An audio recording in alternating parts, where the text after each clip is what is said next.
আমি আজকে নখ কীভাবে পরিষ্কার রাখা যায় ঘরোয়া পদ্ধতিতে, তো আমি সেটাই দেখাবো। আমাদের অনেক সময় দেখা যায় যে কাঁচকলা বা কচু বা উনানে রান্না করে যে কালি বাসন মাজার পর হাতের যে নখটা রয়েছে, তো নখের চারপাশে কালো কালো দাগ, বা অনেক সময় দেখা যায় মানে নখের মধ্যে অনেক নোংরা এরকম দেখা যায়। তো সেগুলো আমরা ঘরে বসে কীভাবে পরিষ্কার করতে পারি, বা ঘরেই আমাদের হাতের কাছে সব কিছুই থাকে, সেইগুলো দিয়ে করতে পারি। তো আমি সেগুলোই তোমাদের কাছে দেখাচ্ছি। তো তার জন্য আমার কী কী লাগছে, সামান্য একটা কলগেট, ছোট একটা কলগেট নেবে, এর দিয়ে অল্প পরিমাণ লাগবে, তো খুব একটা বেশি লাগবে না। তো কলগেট লাগবে, আর লাগবে আমাদের পাতিলেবু।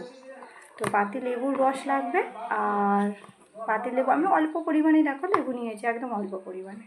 তো অল্প পরিমাণে একটু লেবু নিয়েছি আর কলগেট। তো আমি কীভাবে তৈরি করি দেখে নাও। তো আমি ফার্স্ট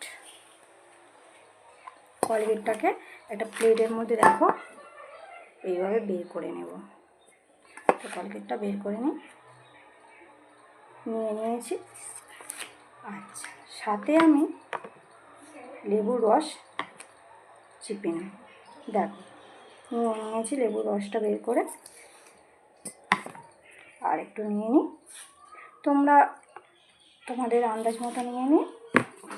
এবারে আমরা একটা ব্রাশ লাগবে। তোমরা কটনও নিতে পারো, কিন্তু যে আমি ব্রাশ দিয়ে করছি বলে যে ব্রাশ দিয়ে করতে হবে তা না, কটনও নিতে পারো তোমরা।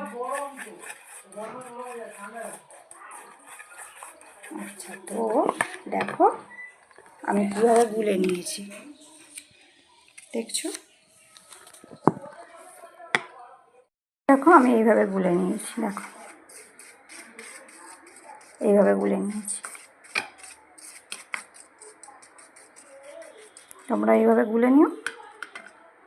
তো দেখো আমার নখগুলো এরকম আছে, দেখো। এবার আমি কীভাবে লাগাবো, দেখো ব্রাশ বা কটনের মধ্যে নিয়ে নেবে, নিয়ে নখে লাগিয়ে নিলে সব নখগুলো আস্তে আস্তে করে এরকম করে। এবার দেখো তুমি তোমার মতো করে তুমি এবার আস্তে আস্তে করে বসবে, দেখো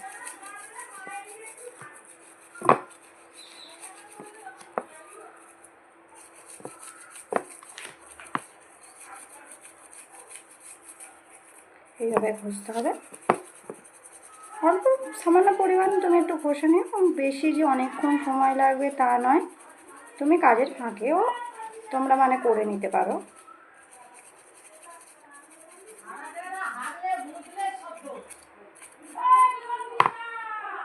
দেখো আমি এইভাবে কিন্তু ঘষতে থাকছি, হ্যাঁ আস্তে আস্তে করে। তোমরাও কিন্তু এইভাবে আস্তে আস্তে ঘষে নিও।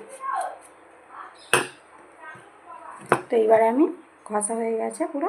তো আমি এবারে পরিষ্কার জল দিয়ে ধুয়ে নেব। তোমরাও ধুয়ে নিও।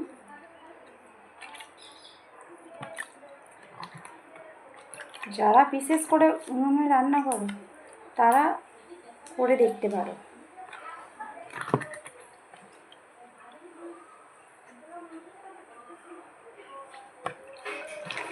কতটা পরিষ্কার হয় করলেই বুঝতে পারবে।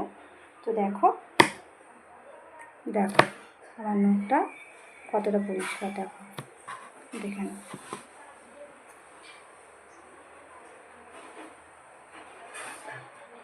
দেখেন